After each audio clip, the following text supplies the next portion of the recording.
man must go back in memory, seek for and destroy the causes of evil, however far back they lie. This going into the past and replaying a scene of the past in imagination as it ought to have been played the first time, I call revision.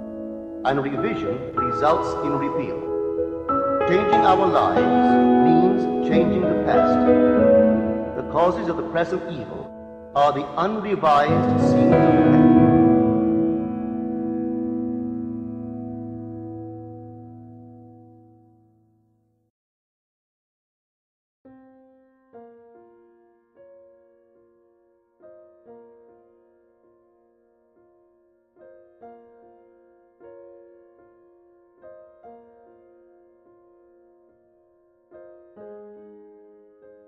Tiempo de siembra y cosecha. Neville. A todos ustedes, quienes aplican lo que leen en este libro, y al hacerlo, crean un mundo mejor. Capítulo 1. El extremo de una cuerda dorada. Te doy el extremo de una cuerda dorada. Hazla un ovillo. Te llevará a la puerta del cielo, construida en el muro de Jerusalén. Blake. En los siguientes escritos he tratado de indicar ciertas formas de abordar la comprensión de la Biblia y la realización de tus sueños, para que no sean perezosos, sino imitadores de aquellos que por fe y paciencia heredan las promesas. Hebreos 6:12. Muchos de los que disfrutan de los viejos versículos familiares de las Escrituras se desalientan cuando intentan leer la Biblia como lo harían con cualquier otro libro, porque, de manera bastante excusable, no entienden que la Biblia está escrita en lenguaje simbólico. No saben que todos sus personajes son personificaciones de las leyes y funciones de la mente, que la Biblia es psicología más que historia. Entonces, ellos desconciertan sus cerebros por un tiempo y luego se dan por vencidos. Es demasiado desconcertante.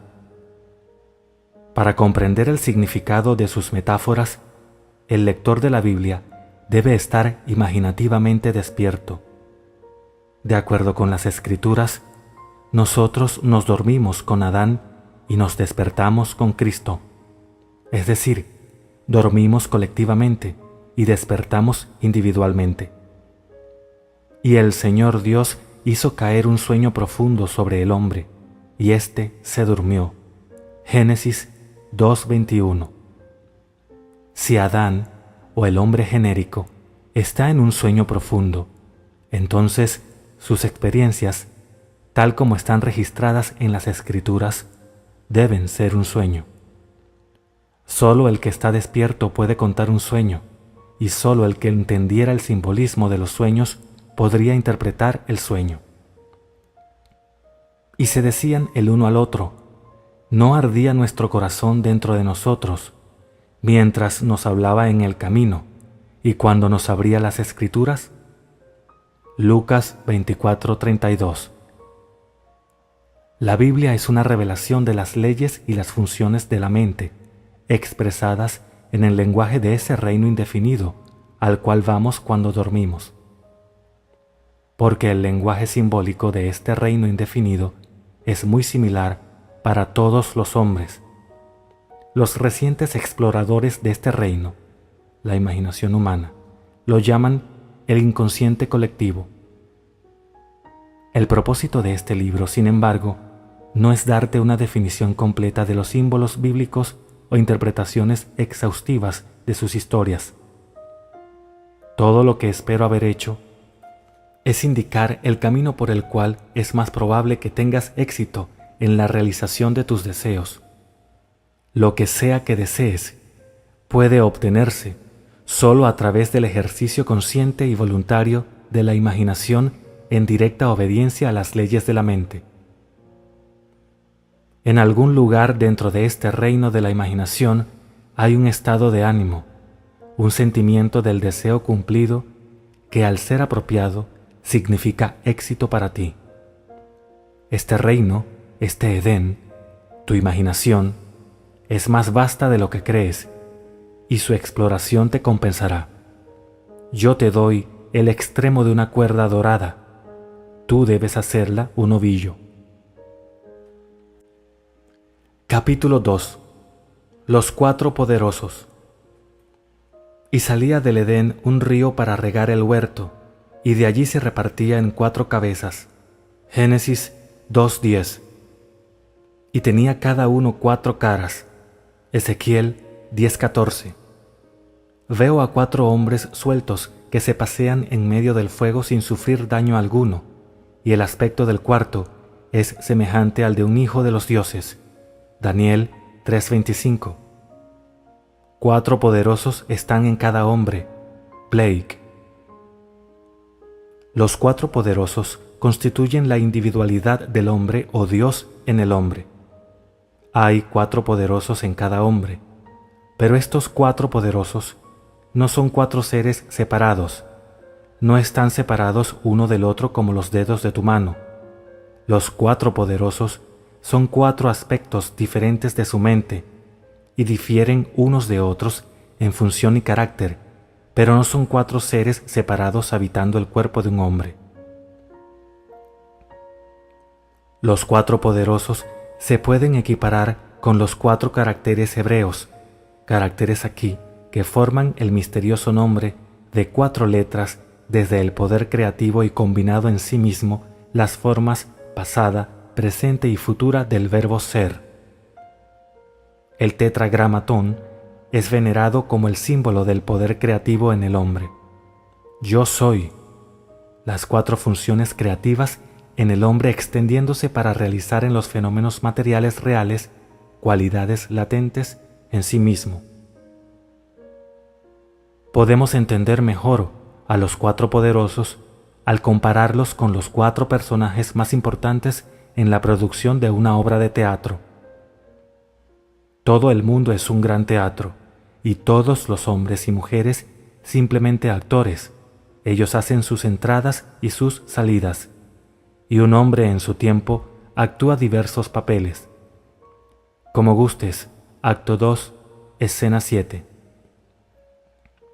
El productor, el autor, el director y el actor son los 4 personajes más importantes en la producción de una obra.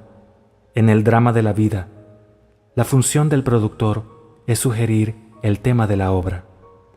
Esto lo hace en forma de un deseo, tal como ojalá fuera exitoso. Desearía poder hacer un viaje, desearía estar casado, etc. Pero para aparecer en el escenario del mundo, estos temas generales deben, de alguna manera, ser especificados y trabajados en detalle. No es suficiente decir, ojalá fuera exitoso. Eso es demasiado indefinido. ¿Exitoso en qué? Sin embargo, el primer poderoso solo sugiere un tema. La dramatización del tema se deja a la originalidad del segundo poderoso, el autor. Al dramatizar el tema, el autor escribe solo la última escena de la obra, pero esta escena la escribe en detalle. La escena debe dramatizar el deseo cumplido. Él mentalmente construye una escena lo más natural posible de lo que experimentaría si hubiera realizado su deseo. Cuando la escena es claramente visualizada, el trabajo del autor está hecho. El tercer poderoso en la producción de la obra de la vida es el director. Las tareas del director son ver que el actor se mantenga fiel al guión y ensayarlo una y otra vez hasta que sea natural en el rol. Esta función se puede comparar a una atención controlada y conscientemente dirigida, una atención centrada exclusivamente en la acción que implica que el deseo ya se ha realizado. La forma del cuarto es como el Hijo de Dios, la imaginación humana, el actor. Este cuarto poderoso realiza dentro de sí mismo, en la imaginación, la acción predeterminada que implica el cumplimiento del deseo. Esta función no visualiza ni observa la acción. Esta función en realidad representa el drama y lo hace una y otra vez hasta que toma los tonos de la realidad.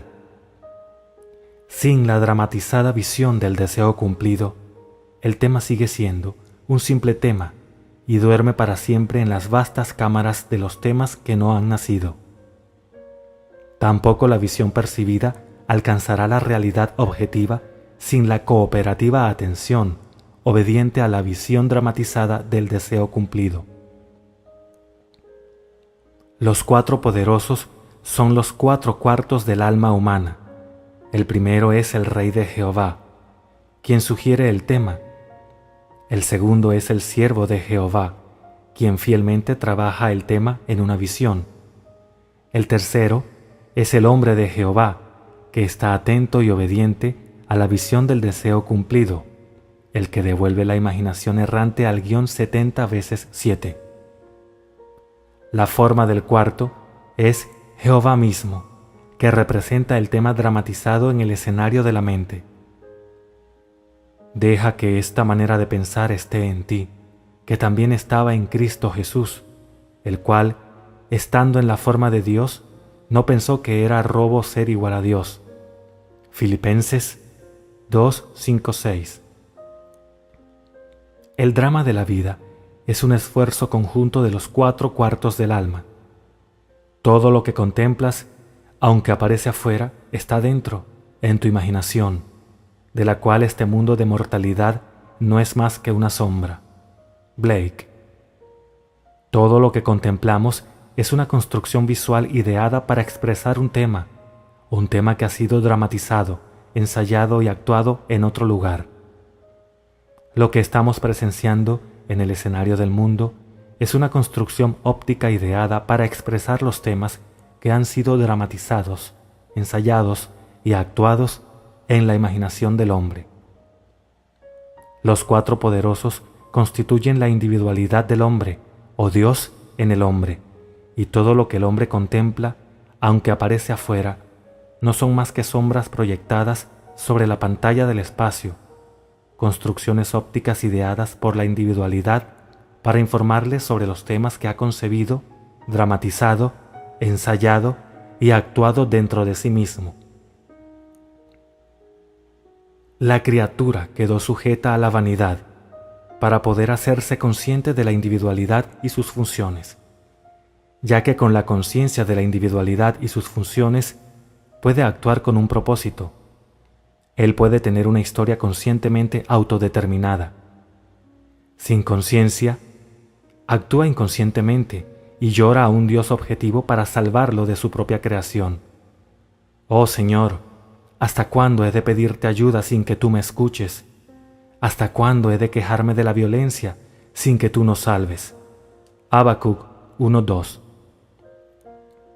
Cuando el hombre descubre que la vida es una obra que él mismo escribe consciente o inconscientemente, dejará la ceguera y la autotortura de ejecutar juicios sobre los demás. En cambio, él reescribirá la obra para ajustarse a su ideal, ya que se dará cuenta de que todos los cambios en la obra deben provenir de la cooperación de los cuatro poderosos dentro de sí mismo. Solo ellos pueden alterar el guión y producir el cambio. Todos los hombres y mujeres en su mundo son simplemente actores y son incapaces de cambiar su obra, del mismo modo que los actores tampoco pueden cambiar la imagen de la pantalla del cine. El cambio deseado debe ser concebido, dramatizado, ensayado y actuado en el teatro de su mente. Cuando la cuarta función, la imaginación, ha contemplado su tarea de ensayar la versión revisada de la obra hasta que es natural, entonces se levantará la cortina sobre este mundo aparentemente sólido y los cuatro poderosos arrojarán una sombra de la verdadera obra en la pantalla del espacio. Hombres y mujeres actuarán automáticamente sus partes para lograr el cumplimiento del tema dramatizado. Los actores, a razón de sus varias partes en el drama del mundo, se vuelven relevantes para el tema dramatizado del individuo y debido a su relevancia son atraídos en su drama. Ellos jugarán sus partes, creyendo fielmente todo el tiempo que ellos mismos fueron quienes iniciaron las partes que actúan. Esto lo hacen porque tú, Padre, estás en mí y yo en ti, yo en ellos y tú en mí. Juan 17, 21 al 23. Yo estoy involucrado en la humanidad, somos uno. Todos estamos jugando las 4 partes del productor, autor, director y actor en el drama de la vida. Algunos de nosotros lo hacemos conscientemente, otros inconscientemente. Es necesario que lo hagamos conscientemente. Solo de esta manera podemos estar seguros de un final perfecto para nuestra obra. Entonces, comprenderemos por qué debemos tomar conciencia de las 4 funciones del único Dios dentro nuestro, para que podamos tener la compañía de Dios como sus hijos. El hombre no debería quedarse como un hombre. Su objetivo debería ser más alto, porque Dios solo a dioses acepta como compañía. Angelus Silesius. En enero de 1946, llevé a mi esposa y a mi pequeña hija a Barbados, en las Indias Occidentales Británicas, para pasar unas vacaciones.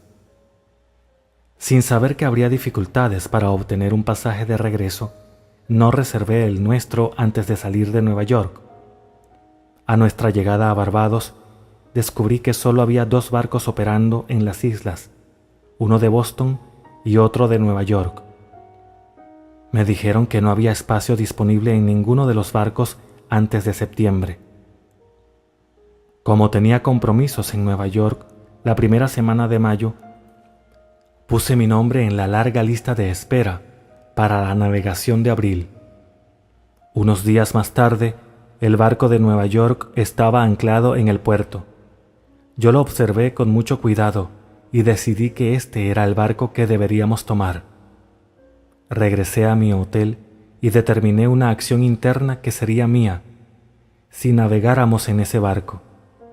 Me senté en un sillón de mi habitación para perderme en esta acción imaginativa.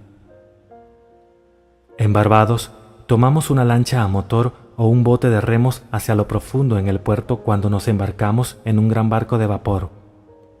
Sabía que debía captar el sentimiento de que estábamos navegando en ese barco. Elegí la acción interior de salir del pequeño bote y subir por la pasarela del barco. La primera vez que lo intenté, mi intención vagó después de que llegué a la parte superior de la pasarela. Me traje de regreso e intenté una y otra vez. No recuerdo cuántas veces llevé a cabo esta acción en mi imaginación, hasta que llegué a la cubierta y volví a mirar hacia el puerto con el sentimiento de una dulce tristeza al partir. Estaba feliz de regresar a mi casa en Nueva York, pero nostálgico al decir adiós a la hermosa isla, a nuestra familia y amigos. Recuerdo que en uno de mis muchos intentos de caminar por la pasarela en el sentimiento de que estaba navegando, me quedé dormido. Cuando desperté, realicé las actividades sociales habituales del día y de la noche. A la mañana siguiente, recibí una llamada de la compañía de barcos solicitándome que fuera a su oficina y recogiera nuestros boletos para la navegación de abril. Tenía curiosidad por saber por qué Barbados había elegido recibir la cancelación y por qué yo, al final de una larga lista de espera, iba a tener la reserva. Pero todo lo que el agente pudo decirme es que esa mañana se había recibido un cable desde Nueva York, ofreciendo un pasaje para 3.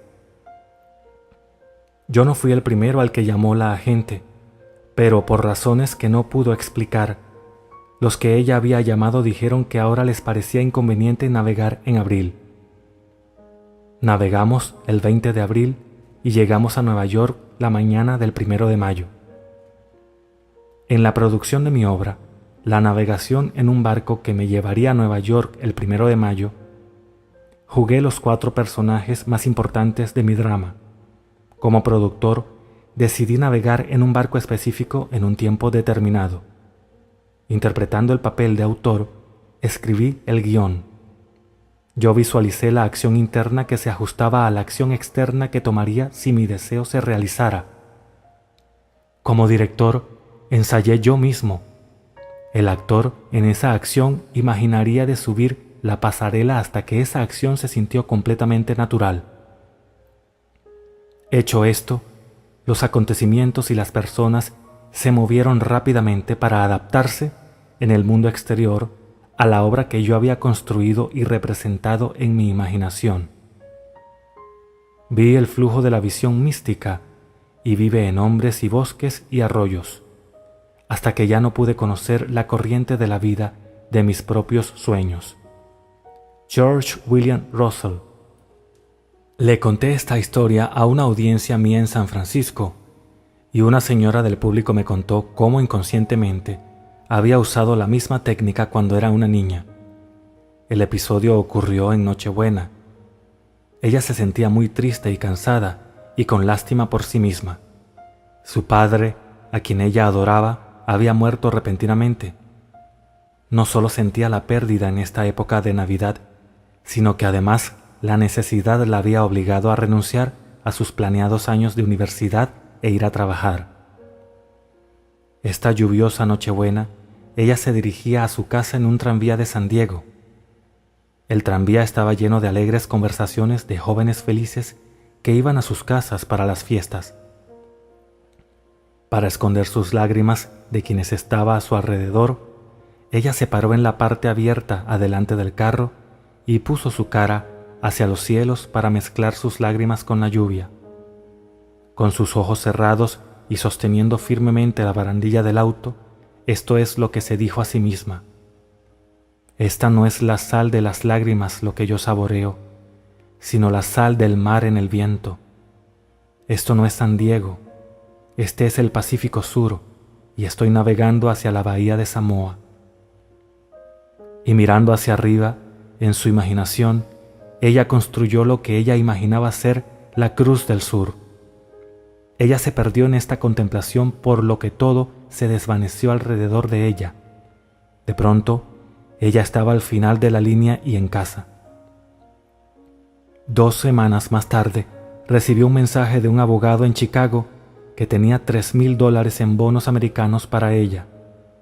Varios años antes, una tía suya había ido a Europa con instrucciones de que estos bonos se entregaran a su sobrina si ella no regresaba a Estados Unidos.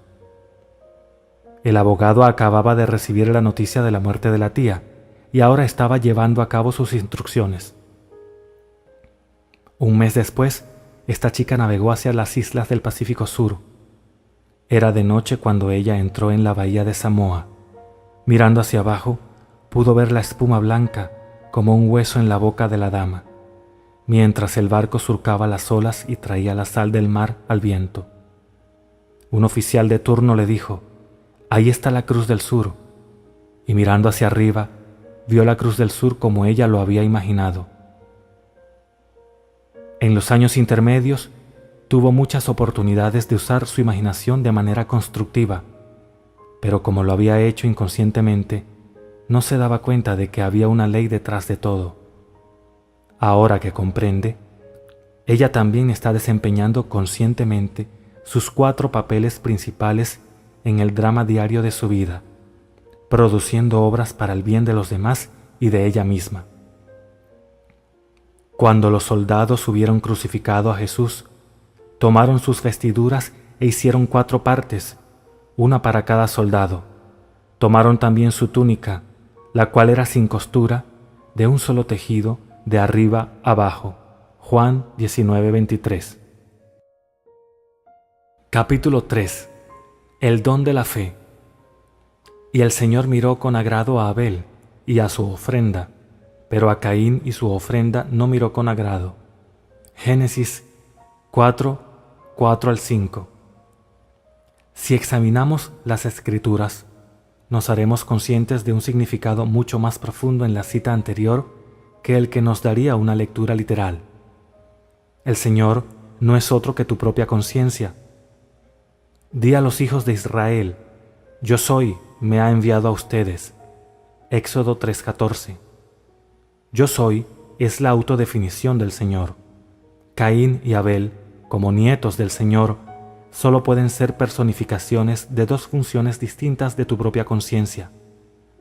El autor está realmente preocupado por mostrar los dos estados opuestos del alma humana, y ha usado a dos hermanos para mostrar estos estados.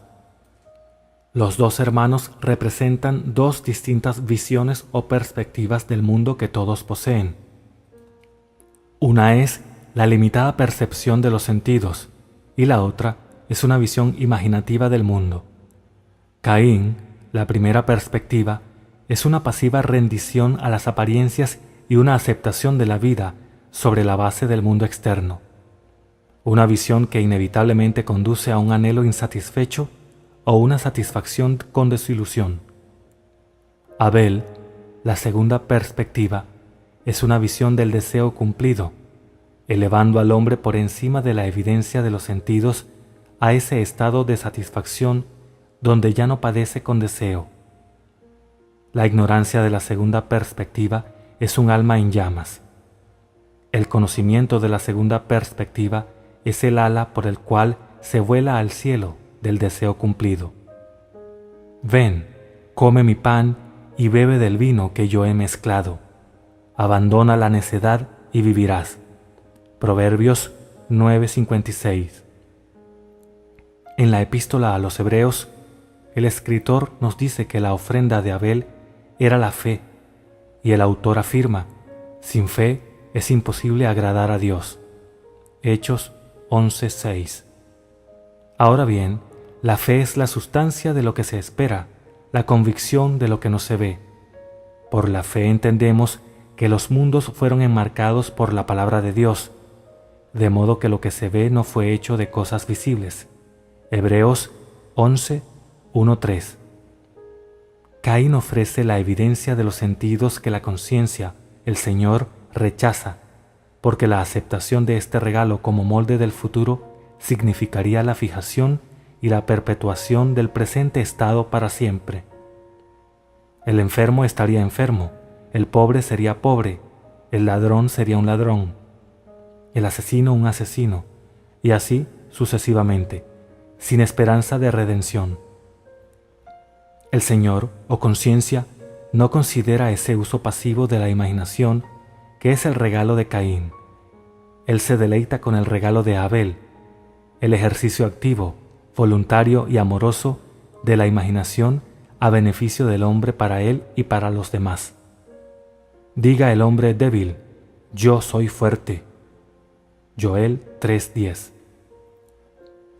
Deja que el hombre ignore las apariencias y se declare a sí mismo como el hombre que quiere ser. Déjalo imaginar belleza, donde sus sentidos revelan cenizas, alegría, donde testifican duelo, riquezas, donde dan testimonio de pobreza. Solamente mediante este uso activo y voluntario de la imaginación, el hombre puede ser elevado y el Edén restaurado. El ideal siempre está esperando encarnarse, pero a menos que nosotros mismos ofrezcamos el ideal al Señor, nuestra conciencia, asumiendo que ya somos aquello que buscamos encarnar, es incapaz de nacer. El Señor necesita su pan diario de fe para moldear el mundo en armonía con nuestros sueños. Por la fe, Abel ofreció a Dios un sacrificio más excelente que Caín. Hebreos 11:4. La fe sacrifica el hecho aparente por la verdad inaparente. La fe se aferra a la verdad fundamental de que, a través de una suposición, los estados invisibles se convierten en hechos visibles, porque ¿qué es la fe a menos que sea para creer lo que no se ve? San Agustín. Recientemente tuve la oportunidad de observar los maravillosos resultados de alguien que tuvo fe para creer lo que no vio. Una joven me pidió que conociera a su hermana y a su sobrino de 3 años. Era un niño lindo y saludable, con ojos azules claros y una piel excepcionalmente fina y sin manchas. Entonces, ella me contó su historia. Al nacer, el niño era perfecto en todos los aspectos, excepto por una marca de nacimiento grande y fea que le cubría un lado de la cara. Su médico les indicó que no se podía hacer nada para este tipo de marca. Las visitas a muchos especialistas solo confirmaron su declaración. Al escuchar el veredicto, la tía se dio a la tarea de probar su fe, que una asunción, aunque negada por la evidencia de los sentidos, si se persistía, se manifestaría en los hechos. Y entonces, cada vez que ella pensaba en el bebé, muy a menudo, veía en su imaginación a un bebé de 8 meses con una cara perfecta, sin ningún rastro de marca. Esto no fue fácil, pero ella sabía que, en este caso, ese era el regalo de Abel que agradaba a Dios. Ella persistió en su fe, creía en lo que no se podía ver. El resultado fue que ella visitó a su hermana cuando el niño cumplió 8 meses y descubrió que tenía una piel perfecta, sin manchas, sin ningún rastro de marca de nacimiento que haya estado presente. «¡Suerte! ¡Coincidencia!», grita Caín. No, Abel sabe que estos son nombres dados por aquellos que no tienen fe, en las obras de la fe. Caminamos por fe, no por vista. 2 Corintios 5:7. Cuando la razón y los hechos de la vida se oponen a la idea que deseas realizar y aceptas la evidencia de tus sentidos y los dictados de la razón como la verdad, tú has traído al Señor, tu conciencia, el regalo de Caín. Es obvio que tales ofrendas no le agradan. La vida en la tierra es un campo de entrenamiento para la creación de imágenes. Si usas solo los moldes que tus sentidos dictan, no habrá cambios en tu vida. Tú estás aquí para vivir la vida más abundante, por lo que debes usar los moldes invisibles de la imaginación y hacer de los resultados y logros la prueba crucial de tu poder para crear. Solo cuando asumes el sentimiento del deseo cumplido y continúas allí, estás ofreciendo el regalo que le agrada. Cuando el regalo de Abel es mi atuendo, entonces realizaré mi deseo. El profeta Malaquías se queja de que el hombre ha robado a Dios, pero dicen, ¿en qué te hemos robado? En los diezmos y las ofrendas. Malaquías 3:8. Los hechos basados en la razón y la evidencia de los sentidos que se oponen a la idea que buscan expresión, te roban la creencia en la realidad del estado invisible. Pero la fe es la evidencia de las cosas que no se ven, y por medio de ella llama a las cosas que no son como si fuesen. Romanos 4:17. Llama a lo que no se ve. Asume que ya se ha cumplido tu deseo. Para que haya alimento en mi casa, y pruébenme ahora en esto. Dice Jehová de los ejércitos, si no te abro las ventanas del cielo y derramo tanta bendición, que no habrá espacio suficiente para recibirla. Malaquías 3:10. Esta es la historia de una pareja que vive en Sacramento, California, que se negó a aceptar la evidencia de sus sentidos, que se negaron a ser robados a pesar de una aparente pérdida. La esposa le había dado a su marido un reloj de pulsera muy valioso. El regalo duplicó su valor debido al sentimiento adjunto. Ellos tenían un pequeño ritual con el reloj.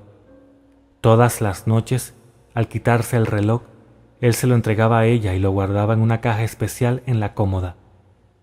Todas las mañanas, ella tomaba el reloj y se lo daba a él para que se lo pusiera. Una mañana, el reloj no estaba.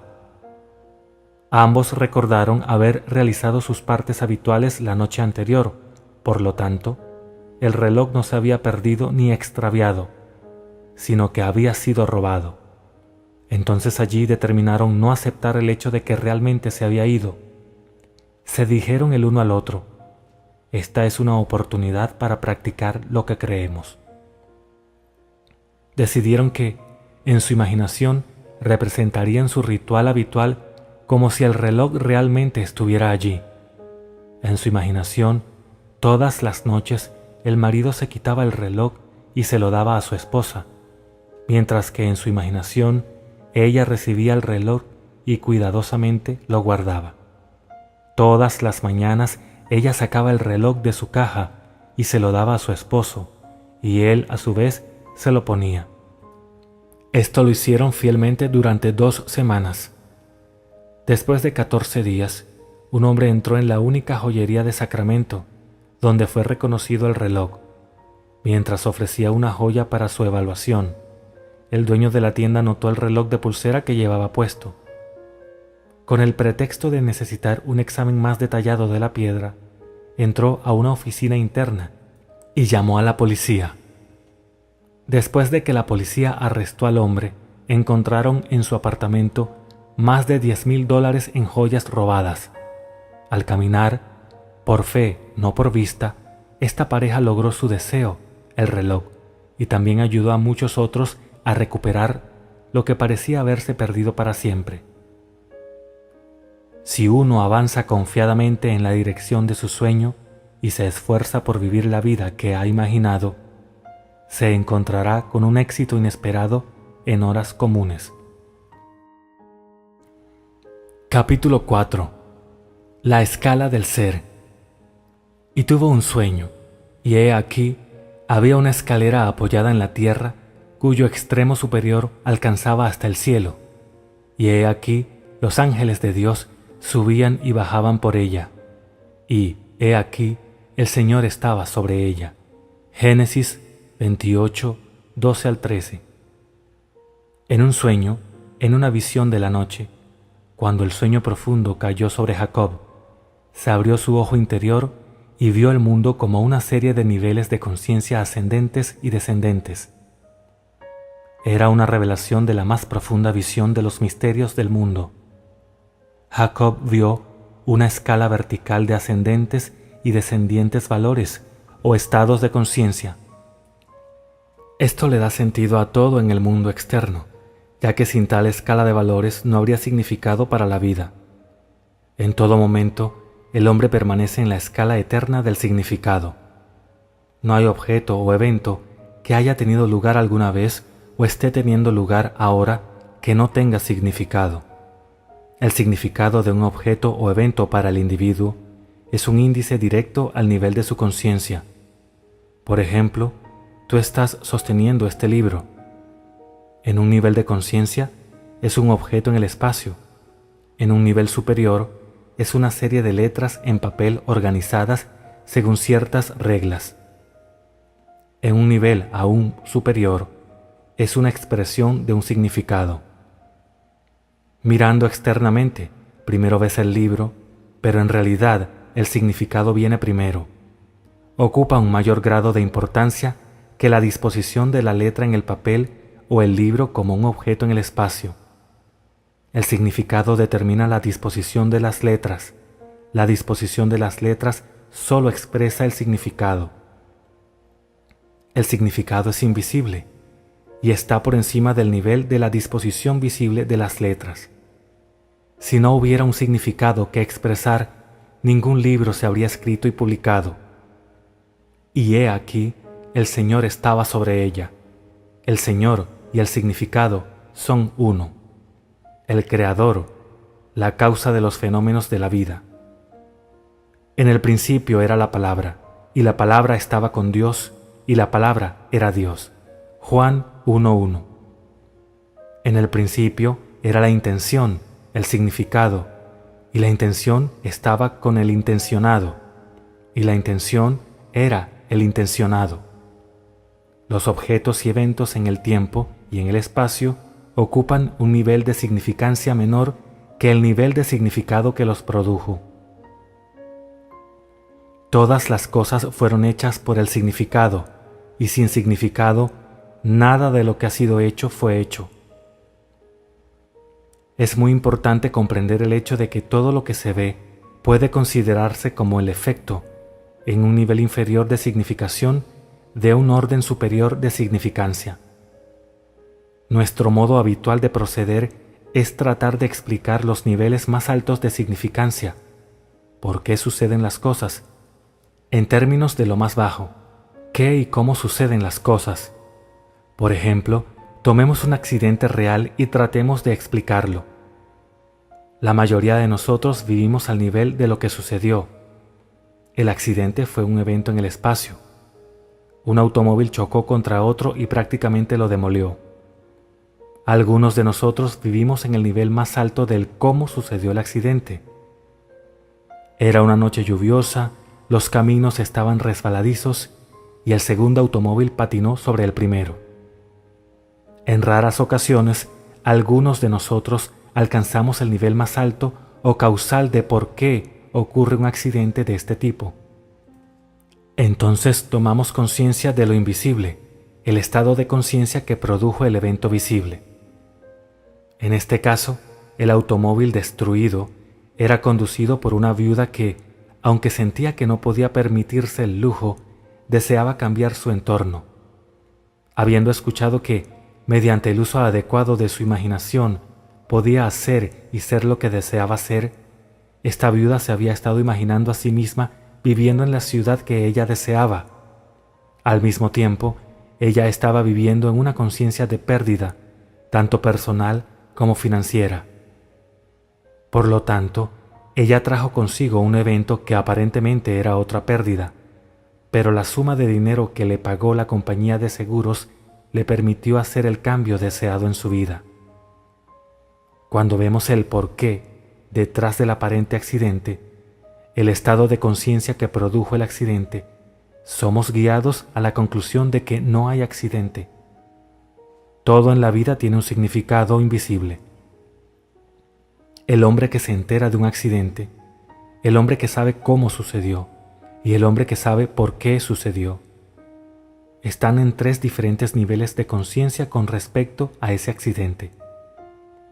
En la escala ascendente, cada nivel superior nos lleva un paso más adelante hacia la verdad del accidente. Debemos esforzarnos constantemente para elevarnos al nivel superior de significado, el significado que es siempre invisible y por encima del evento físico. Pero recuerda, el significado o la causa del fenómeno de la vida solo pueden encontrarse dentro de la conciencia del hombre. El hombre está tan absorto en el lado visible del drama de la vida, el lado del qué ha sucedido y cómo sucedió, que rara vez se eleva al lado invisible del por qué sucedió. Él se niega a aceptar la advertencia del profeta de que lo que se ve fue hecho de lo que no se veía. Hebreos 11:3. Sus descripciones del qué ha sucedido y cómo sucedió son verdaderas en términos de su correspondiente nivel de pensamiento. Pero cuando pregunta por qué sucedió, todas las explicaciones físicas caen y se ve obligado a buscar el porqué o su significado en el nivel superior e invisible. El análisis mecánico de los eventos trata solo con las relaciones externas de las cosas. Tal curso nunca alcanzará el nivel que contiene el secreto de por qué ocurren los eventos. El hombre debe reconocer que los lados inferiores y visibles fluyen del nivel de significado superior e invisible. La intuición es necesaria para elevarnos al nivel del significado, al nivel del por qué suceden las cosas. Sigamos el consejo del antiguo profeta hebreo y levantemos nuestros ojos a los montes, dentro de nosotros mismos, y observemos lo que está sucediendo allí. Veamos qué ideas hemos aceptado como verdaderas, a qué estados hemos dado nuestro consentimiento, qué sueños, qué deseos y sobre todo, qué intenciones. Es desde estas colinas que todas las cosas vienen a revelar nuestra estatura, nuestra altura, en la escala vertical de significado. Si levantamos nuestros ojos hacia el tú en mí que trabaja detrás del velo, veremos el significado de los fenómenos de la vida. Los eventos aparecen en la pantalla del espacio para expresar los diferentes niveles de conciencia del hombre. Un cambio en el nivel de su conciencia automáticamente resulta en un cambio de los fenómenos de su vida.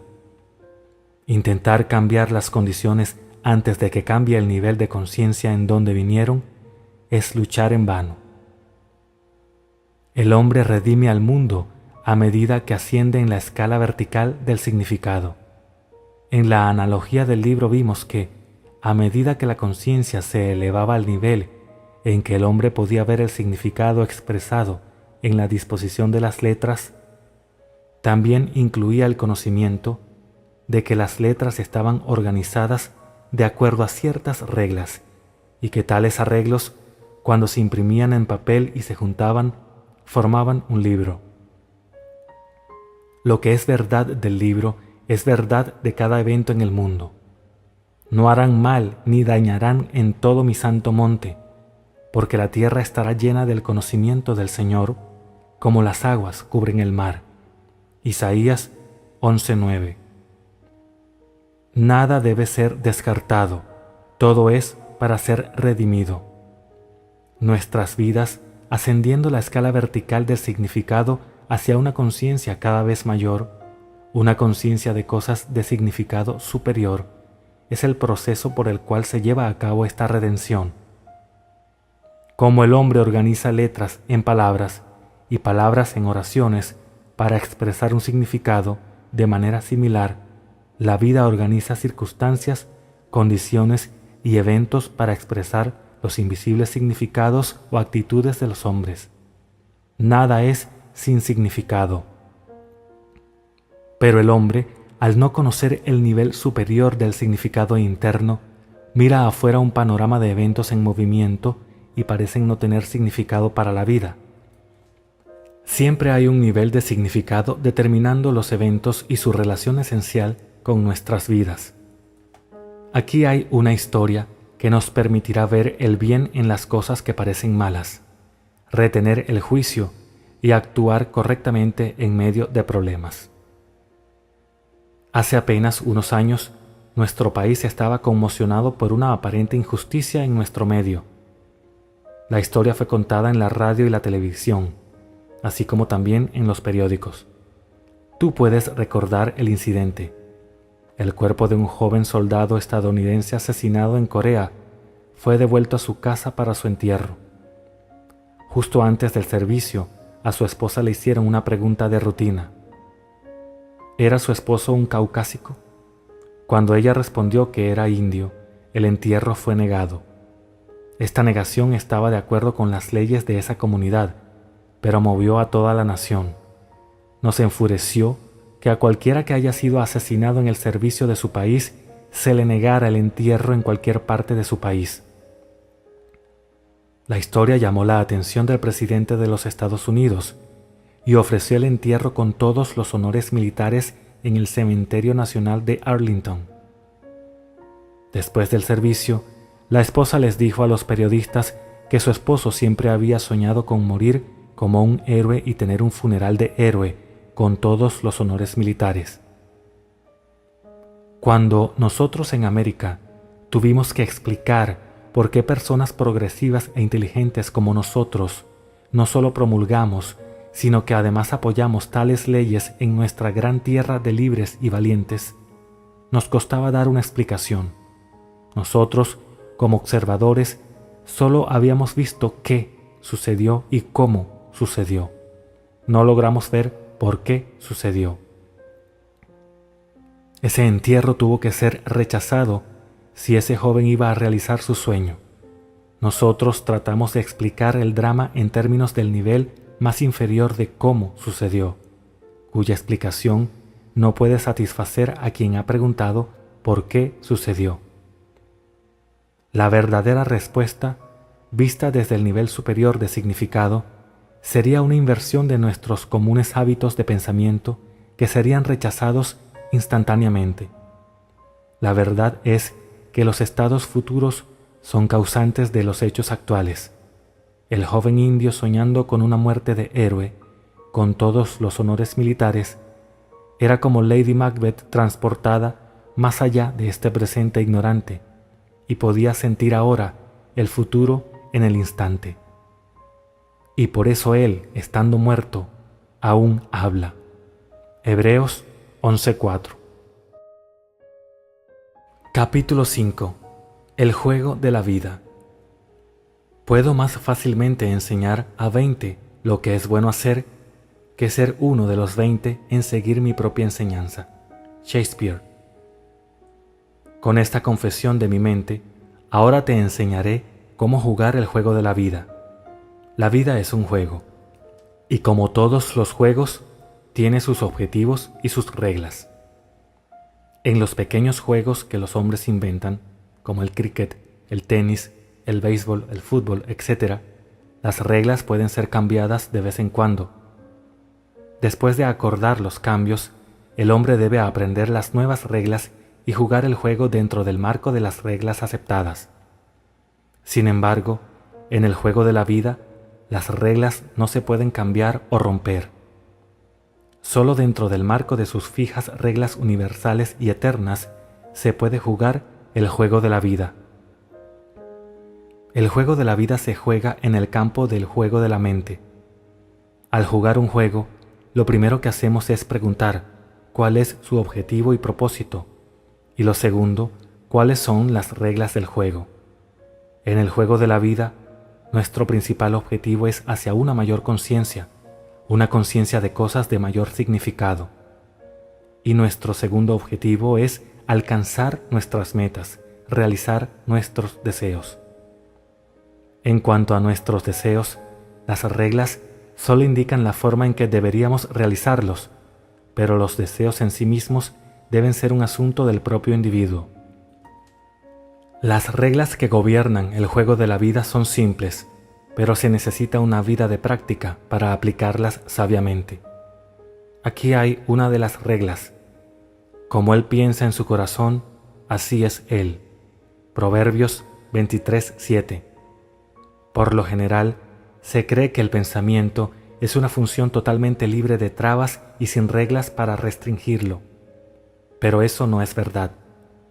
El pensamiento se mueve por sus propios procesos en un territorio delimitado, con caminos y patrones definidos. El pensamiento sigue el camino establecido en las propias conversaciones internas.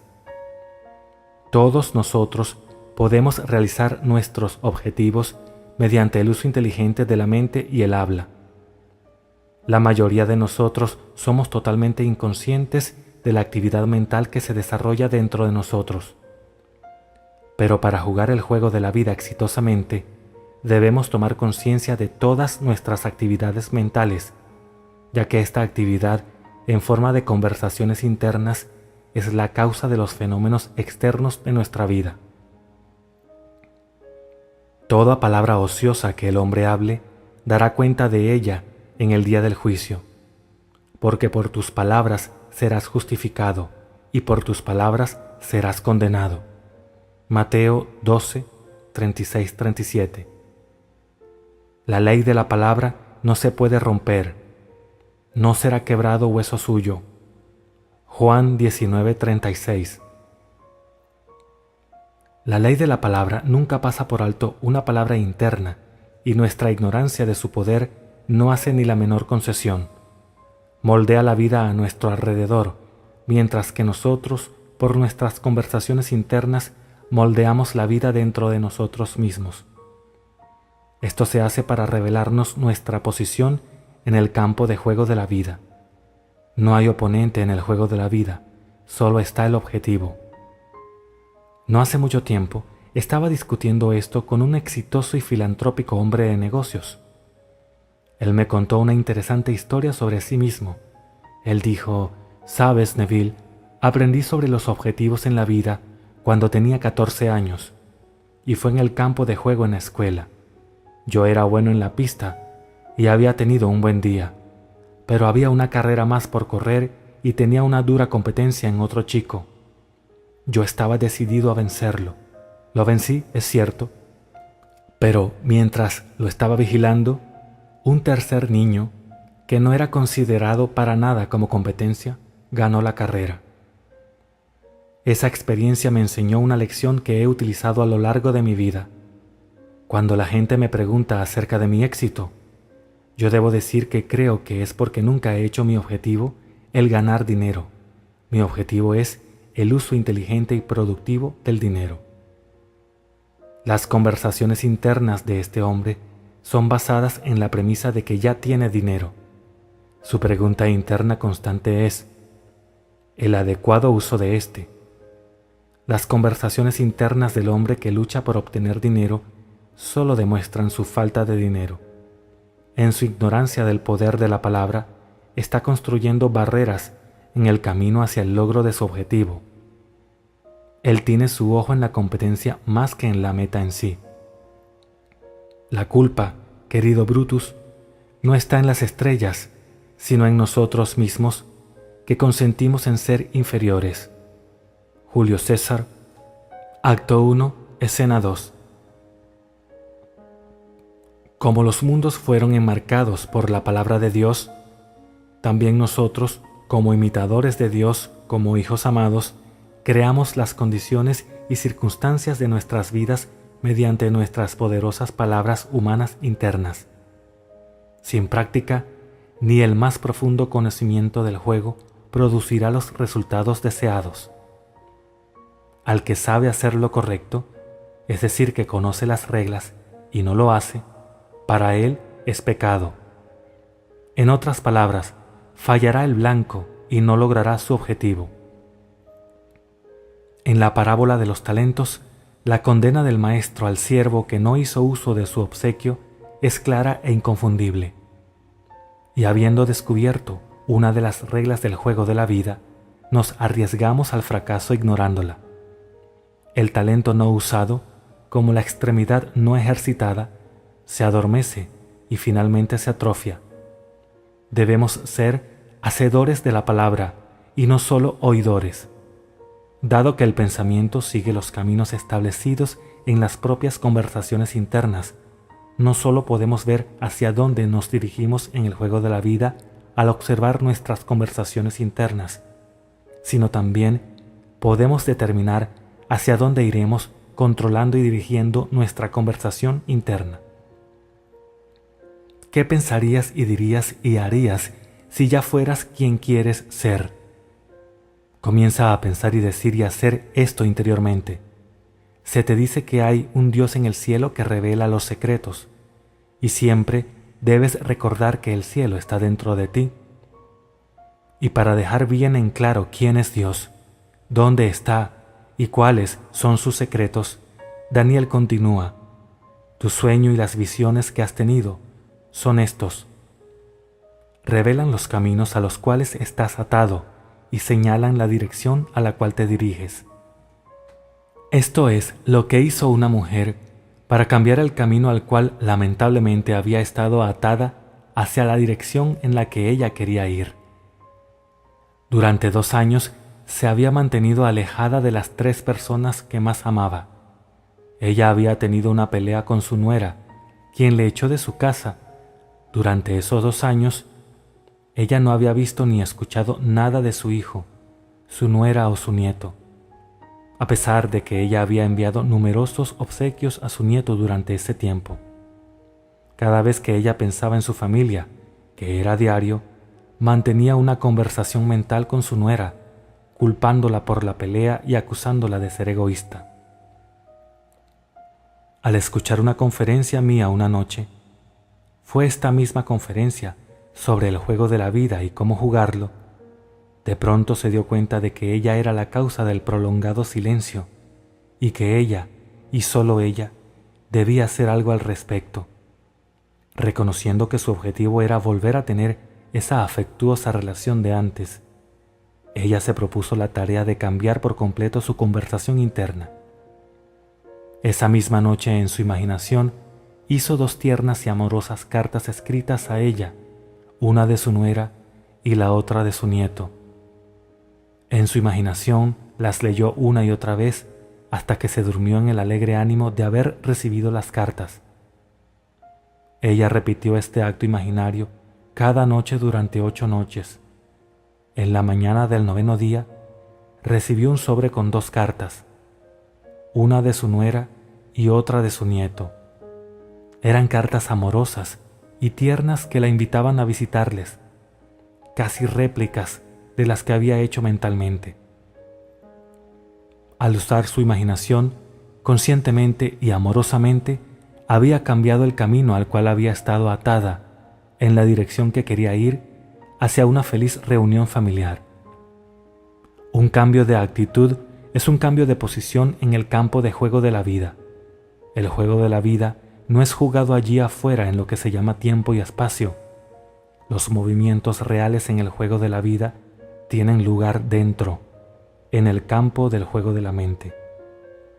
Perdiendo tu alma de nuevo para encontrarla, rendida hacia ese objetivo, tu separada mente. Lawrence Huseman. Capítulo 6. Tiempo, tiempos y la mitad. Y uno de ellos dijo al hombre vestido de lino que estaba sobre las aguas del río: ¿Hasta cuándo será el final de estas maravillas? Y oí al hombre vestido de lino que estaba sobre las aguas del río, que alzando su mano derecha y su mano izquierda al cielo, juró por aquel que vive para siempre, que será por tiempo, tiempos y la mitad. Daniel 12, 6, 7. En una de mis conferencias impartidas en Los Ángeles sobre el tema del significado oculto detrás de las historias de la Biblia, alguien me pidió que interpretara la cita anterior del libro de Daniel. Después de confesar que no sabía el significado de ese pasaje en particular, una mujer en la audiencia se dijo a sí misma: si la mente se comporta de acuerdo con la asunción con la que comienza, entonces yo encontraré la verdadera respuesta a esa pregunta y se la diré a Neville. Y esto es lo que ella me dijo. Anoche se hizo la pregunta: ¿cuál es el significado de tiempo, tiempos y la mitad, como se registra en Daniel 12:7? Antes de irme a dormir, la noche anterior me dije: ahora hay una simple respuesta a esta pregunta, así que asumiré que yo la sé y mientras duermo, mi ser superior encontrará la respuesta y la revelará a mi ser inferior en sueños o visión. Desperté alrededor de las 5 de la madrugada. Era demasiado temprano para levantarme, así que al permanecer en la cama caí rápidamente en ese estado medio somnoliento, entre despierto y dormido, y mientras estaba en ese estado, vino a mi mente una imagen de una anciana. Estaba sentada en una mecedora y meciéndose adelante y atrás de ida y vuelta. Entonces una voz que sonó como tu voz me dijo: hazlo una y otra vez hasta que adquiera los tonos de la realidad. Salté de la cama y volví a leer el 12º capítulo de Daniel, y esta es la respuesta intuitiva que recibí. Tomando los versículos 6º y 7º, porque constituyen la pregunta de anoche, sentí que, si las prendas con las que se visten los personajes bíblicos corresponden a su nivel de conciencia, como tú enseñas, entonces de hecho, el lino debe representar un nivel muy alto de conciencia, porque el hombre vestido de lino estaba parado sobre las aguas del río. Y si, como enseñas, el agua simboliza un alto nivel de verdad psicológica, entonces el individuo que puede caminar sobre ella debe verdaderamente representar un exaltado estado de conciencia. Por lo tanto, sentí que lo que él tenía que decir realmente debía ser muy significativo. Ahora la pregunta que se le hacía era: ¿hasta cuándo será el final de estas maravillas? Y su respuesta fue: un tiempo, tiempos y la mitad. Recordando mi visión de la anciana balanceándose hacia adelante y hacia atrás, y tu voz diciéndome que lo hiciera una y otra vez hasta adquirir los tonos de la realidad, y recordando que esta visión y tus instrucciones vinieron a mí en respuesta a mi asunción de que sabía la respuesta, intuitivamente sentí que la pregunta que se le hacía al hombre vestido de lino significaba cuánto tiempo hasta que los maravillosos sueños que estoy soñando se conviertan en realidad. Y tu respuesta es: hazlo una y otra vez hasta que adquiera los tonos de la realidad. Un tiempo significa realizar la acción imaginaria que implica el cumplimiento del deseo. Tiempos significa repetir la acción imaginaria una y otra vez.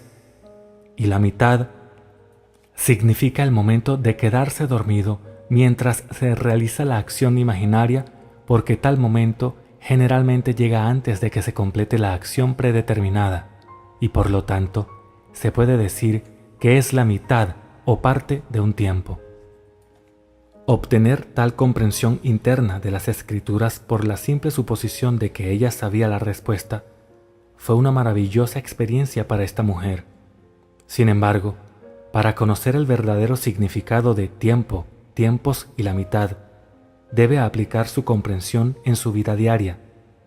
Nunca debemos perder una oportunidad de probar esta comprensión, ya sea para nosotros mismos o para otro. Hace varios años, una viuda que vivía en el mismo edificio que nosotros vino a verme a causa de su gato. El gato era su fiel compañía y muy querido para su corazón. Sin embargo, él tenía 8 años, estaba muy enfermo y con gran dolor.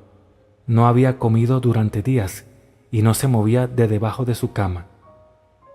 2 veterinarios habían visto al gato y le dijeron a la mujer que no podría recuperarse y que debía ponerlo a dormir inmediatamente. Yo le sugerí que esa noche, antes de acostarse, ella creara en su imaginación alguna acción que indicara que el gato era su antiguo saludable ser. Le aconsejé que lo hiciera una y otra vez hasta que tomara los tonos de la realidad. Ella prometió hacerlo. Sin embargo, ya sea por falta de fe en mi consejo o por falta de fe en su propia capacidad para llevar a cabo la acción imaginaria, le pidió a su sobrina que pasara la noche con ella. Esta solicitud se hizo a razón de que, si el gato no estaba bien por la mañana, la sobrina podría llevarlo al veterinario y ella, la dueña, no tendría que enfrentar la temida tarea. Esa noche se acomodó en un sillón y comenzó a imaginar que el gato estaba brincando a su lado, arañando los muebles y haciendo muchas cosas que normalmente ella no habría permitido. Cada vez que descubría que su mente se había desviado de su tarea predeterminada de ver un gato normal, sano y juguetón, ella devolvía su atención de regreso a la habitación y comenzaba su acción imaginaria otra vez. Esto lo hizo una y otra vez hasta que finalmente, en un sentimiento de alivio, se durmió, todavía sentada en su silla. Aproximadamente a las 4 de la mañana, ella fue despertada por el gemido de su gato. Él estaba parado junto a su silla. Después de llamar su atención, la dirigió a la cocina donde pedía comida. Ella le preparó un poco de leche tibia que bebió rápidamente y gimió por más. Ese gato vivió cómodamente durante 5 años más, cuando sin dolor ni enfermedad murió naturalmente en su sueño. ¿Hasta cuándo será el final de estas maravillas? Será por tiempo, tiempos y la mitad.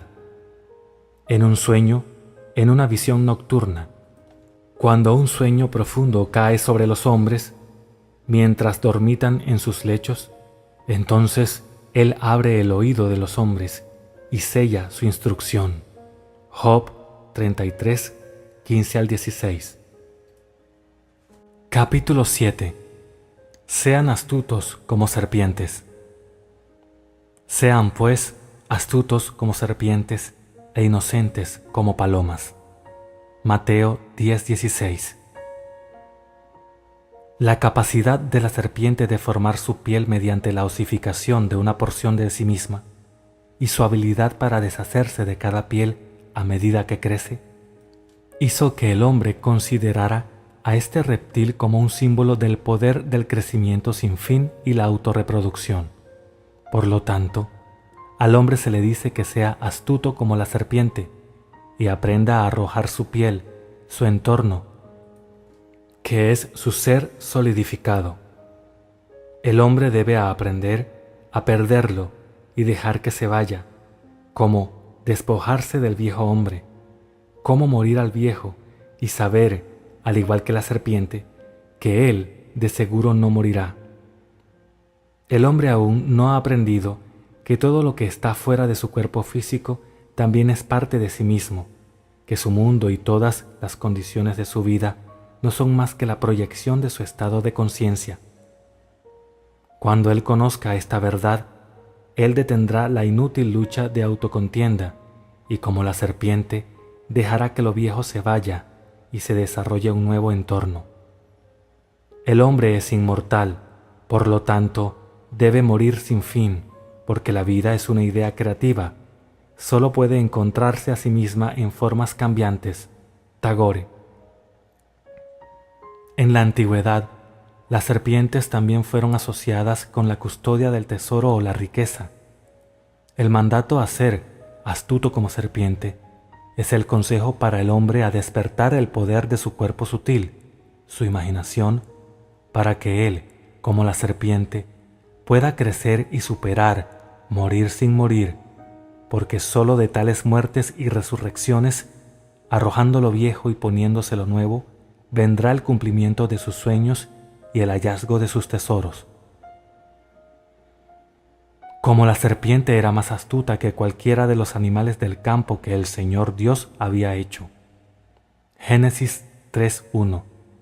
E incluso así, la imaginación es más sutil que cualquier criatura de los cielos que el Señor Dios ha creado. La imaginación es la criatura que fue sometida a vanidad, no voluntariamente, sino por causa de aquel que la sometió en la esperanza. Porque en esperanza hemos sido salvos, pero la esperanza que se ve no es esperanza, pues ¿por qué esperar lo que uno ve? Pero si esperamos lo que no vemos, con paciencia lo aguardamos. Romanos 8:20, 24 y 25. Aunque el hombre exterior o natural, el hombre de los sentidos, está entrelazado con su entorno, el hombre interior o espiritual, el hombre de la imaginación, no está entrelazado. Si lo estuviera completamente, el llamado a ser sabios como serpientes sería en vano. Si estuviéramos completamente entrelazados con nuestro entorno, no podríamos retirar nuestra atención de la evidencia de los sentidos y sentirnos en la situación de nuestro deseo cumplido, con la esperanza de que ese estado invisible se solidificara como nuestro nuevo entorno. Pero hay un cuerpo natural y hay también un cuerpo espiritual. 1 Corintios 15:44. El cuerpo espiritual de la imaginación no está entrelazado con el entorno del hombre. El cuerpo espiritual puede retirarse del hombre exterior de los sentidos y el entorno e imaginarse a sí mismo como lo que quiere ser. Si permanece fiel a la visión, la imaginación construirá para él un nuevo entorno en el cual vivir. Esto es lo que significa la declaración: voy a preparar un lugar para ti. Y si voy y preparo un lugar para ti, vendré otra vez y te tomaré conmigo, para que donde estoy, allí también estés. Juan 14:2-3. El lugar que está preparado para ti no necesita ser un lugar en el espacio. Puede ser salud, riqueza, compañía, cualquier cosa que desees en este mundo. Ahora, ¿cómo se prepara el lugar? Primero debes construir una representación lo más real posible de lo que verías y oirías y harías si estuvieras físicamente presente y físicamente moviéndote en ese lugar. Luego, con tu cuerpo físico inmovilizado, debes imaginar que en realidad te encuentras en ese lugar y estás viendo y oyendo y haciendo todo lo que verías, oirías y harías si estuvieses físicamente allí. Debes hacer esto una y otra vez hasta que adquiera los tonos de la realidad. Cuando se sienta natural, el lugar se ha preparado como el nuevo entorno para tu ser externo o físico. Ahora puedes abrir tus ojos físicos y regresar a tu estado anterior. El lugar está preparado, y donde has estado en la imaginación, allí también estarás en el cuerpo. ¿Cómo se manifestará físicamente este estado imaginado? Esto no es asunto tuyo. El hombre natural o externo, el cuerpo espiritual, a su regreso del estado imaginado a su estado físico anterior, crea un puente invisible de incidentes para vincular los dos estados. Aunque el curioso sentimiento de que realmente estabas allí y que el estado era real desaparece tan pronto como abres los ojos al viejo entorno familiar, no obstante, tú estás encantado con un sentido de una doble identidad, con el conocimiento de que hay un cuerpo natural y hay un cuerpo espiritual. Cuando tú, el hombre natural, ha tenido esta experiencia automáticamente, irás a través del puente de estos eventos que conduce a la realización física de tu lugar invisible preparado. Este concepto, que el hombre es dual y que el hombre interior de la imaginación puede habitar en estados futuros y regresar al momento presente con un puente de eventos para vincular a los dos, choca violentamente con la visión ampliamente aceptada sobre la personalidad humana y la causa y naturaleza de los fenómenos. Tal concepto exige una revolución en las actuales ideas sobre la personalidad humana y sobre espacio, tiempo y materia. El concepto de que el hombre, consciente o inconscientemente, determina las condiciones de vida al imaginarse a sí mismo en estos estados mentales, lleva a la conclusión de que este mundo, supuestamente sólido, es una construcción de la mente, un concepto que, al principio, el sentido común rechaza. No obstante, debemos recordar que la mayoría de los conceptos que el sentido común rechazó en un principio, el hombre más tarde se vio forzado a aceptar. Estas interminables revocaciones de juicio que la experiencia ha forzado al hombre fue lo que llevó al profesor Whitehead a escribir: «El cielo sabe que lo que parece un absurdo, mañana puede ser una verdad demostrada». El poder creativo en el hombre duerme y necesita ser despertado. Despierta, tú que duermes, y levántate de entre los muertos. Efesios 5:14. Despierta del sueño que te dice que el mundo exterior es la causa de las condiciones de tu vida. Elévate del pasado muerto y crea un nuevo entorno. ¿No saben que ustedes son templo de Dios y que el Espíritu de Dios habita en ustedes? Primera de Corintios 3:16. El Espíritu de Dios en ti es tu imaginación, pero duerme y necesita ser despertado para que pueda elevarte de la barra de los sentidos donde durante tanto tiempo ha estado atado. Las infinitas posibilidades que se te presentan cuando te vuelves astuto como serpiente son inconmensurables. Seleccionarás las condiciones ideales que deseas experimentar y el entorno ideal en el que deseas vivir. Al experimentar estos estados en la imaginación hasta que adquieran una viveza sensorial, los exteriorizarás con la misma certeza con que la serpiente exterioriza su piel. Una vez que los hayas superado, los abandonarás tan fácilmente como la serpiente arroja su esmaltada piel. La vida más abundante, el propósito de la creación, no se puede asegurar a través de la muerte y la resurrección. Dios deseó la forma, entonces Él se hizo hombre, y no es suficiente para nosotros reconocer el trabajo de su Espíritu en la creación. Debemos ver su trabajo en forma y decir que es bueno, a pesar que superemos la forma, por siempre y para siempre. Y yo, si soy levantado de la tierra, atraeré a todos los hombres hacia mí. Juan 12:32. Si yo soy elevado de la evidencia de los sentidos al estado de conciencia que deseo manifestar y permanezco en ese estado hasta que se sienta natural, voy a formar ese estado a mi alrededor y todos los hombres lo verán. Pero ¿cómo persuadir al hombre de que esto es verdad? Que la vida imaginativa es la única vida, que asumir el sentimiento del deseo cumplido es el camino hacia la vida más abundante y no la compensación del escapista. Ese es el problema. Para ver cómo ensanchadas cámaras de deleite, lo que significa vivir en los reinos de la imaginación, para apreciar y disfrutar del mundo, uno debe vivir imaginativamente. Uno debe soñar y ocupar su sueño. Luego crecer y superar el sueño, por siempre y para siempre. Los hombres no imaginativos, quienes no perderán su vida en un nivel para encontrar un nivel superior no son nada más que la esposa de Lot, un autosatisfecho pilar de sal. Por otro lado, aquellos que rechazan la forma como ser no espiritual y que rechazan la encarnación como algo separado de Dios, ignoran el gran misterio. Grande es el misterio. Dios se ha manifestado en la carne.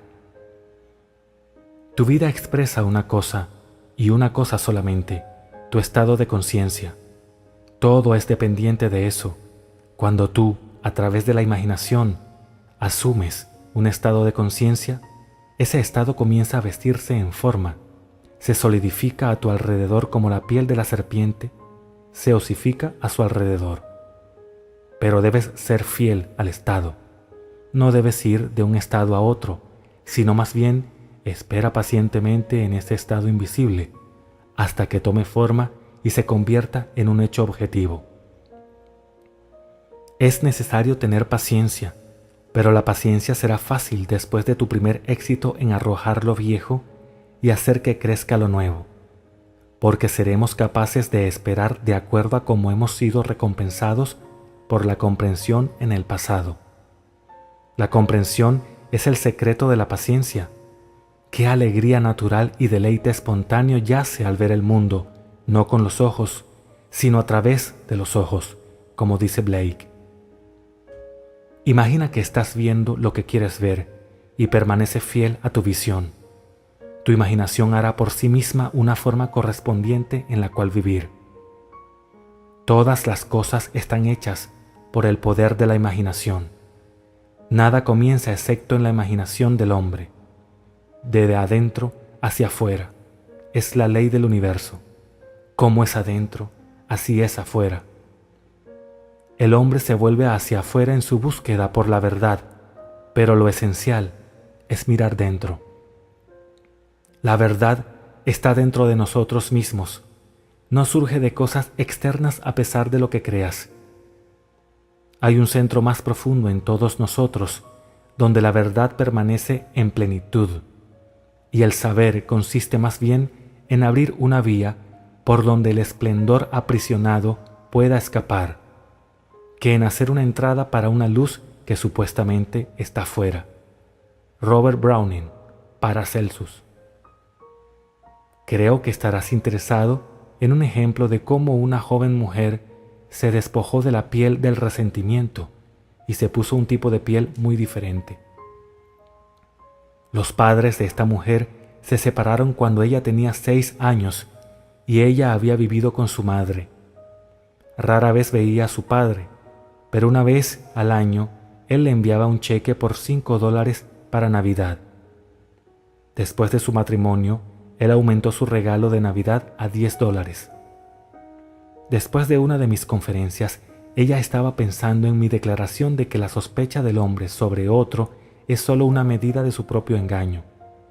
Y ella reconoció que había estado albergando un resentimiento hacia su padre durante años. Esa noche ella decidió soltar su resentimiento y poner una buena reacción en su lugar. En su imaginación, sintió que estaba abrazando a su padre de una manera afectuosa. Lo hizo una y otra vez hasta que captó el espíritu de su acto imaginario y luego ella se durmió en un muy buen ánimo. Al día siguiente, pasó por el departamento de pieles de una de nuestras grandes tiendas en California. Durante algún tiempo había estado jugando con la idea de tener una nueva bufanda de piel, pero sentía que no podía permitirse el lujo. Esta vez su ojo fue atrapado por una bufanda de garduña y ella la tomó y se la probó. Después de sentirla y verse a sí misma con ella, de mala gana se quitó la bufanda y se la pasó al vendedor, diciéndose a sí misma que realmente no podía pagarla. Cuando salió del departamento, ella se detuvo y pensó: Neville dice que podemos tener todo lo que deseamos si solo logramos el sentimiento de ya tenerlo. En su imaginación se volvió a poner la bufanda, sintió su realidad y siguió con sus compras disfrutando del imaginado uso de la misma. Esta joven mujer nunca asoció estos dos actos imaginarios. De hecho, ella casi había olvidado lo que ella había hecho hasta que, unas semanas más tarde, en el Día de la Madre, el timbre sonó inesperadamente. Allí estaba su padre. Cuando ella lo abrazó, recordó su primera acción imaginaria, cuando ella abrió el paquete que él le había traído, el primer regalo en estos muchos años. Ella recordó su segunda acción imaginaria, porque la caja contenía una hermosa bufanda de garduña. Ustedes son dioses, y todos ustedes son hijos del Altísimo.